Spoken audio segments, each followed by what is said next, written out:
కూటమి ప్రభుత్వం ప్రవేశపెట్టిన తొలి బడ్జెట్ బాబు ష్యూరిటీ మోసం గ్యారంటీ అన్న విధంగా ఉందని అనంతపురం జిల్లా వైసీపీ అధ్యక్షుడు అనంత వెంకటరామిరెడ్డి అన్నారు. ఎన్నికలకు ముందు 143 హామీలు ఇచ్చారని వీటికి బడ్జెట్లో నిధులు కేటాయించలేదన్నారు. కేవలం 2-3 హామీలకు మాత్రమే నిధులు కేటాయించారని విమర్శించారు. ఎంతమంది పిల్లలున్నా అందరికీ తల్లికి వందనం ఇస్తామని చెప్పి ఇప్పుడు కేటాయింపుల్లో కోతలు విధించడం ఏంటని ఆయన ప్రశ్నించారు. అన్నదాత సుఖీభావకు కూడా కోతలు వేశారని విమర్శించారు. ఇప్పటికే 3 లక్షల పెన్షన్లను తొలగించారని, కొత్తగా ఇచ్చే పెన్షన్లకు కూడా బడ్జెట్లో కేటాయింపులు లేవన్నారు.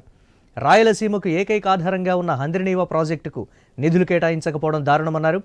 ఉద్యోగ ఉపాధ్యాయులను కూడా చంద్రబాబు మోసం చేశారన్నారు.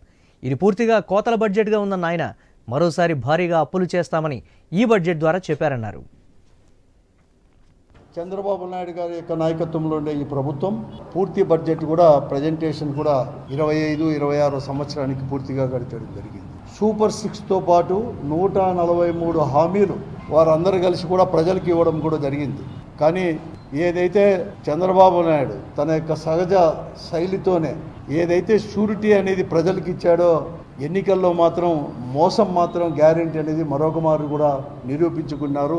నిన్న బడ్జెట్ వాళ్ళు ప్రజెంట్ చేసినవన్నీ కూడా పరిశీలిస్తే కూడా అన్నీ కూడా అరకొర నిధులే కూడా ఏ హామీకి కూడా ఈకోకుండా కేవలం 1-2 హామీలు పెద్ద ఎత్తున వారు ప్రచారం చేసుకుంటున్నది బడ్జెట్ ప్రజెంటేషన్ ఇంతనే ముఖ్యమంత్రి దగ్గర నుంచి ఉప ముఖ్యమంత్రి మంత్రులు అందరూ కూడా ప్రచారం చేస్తారు.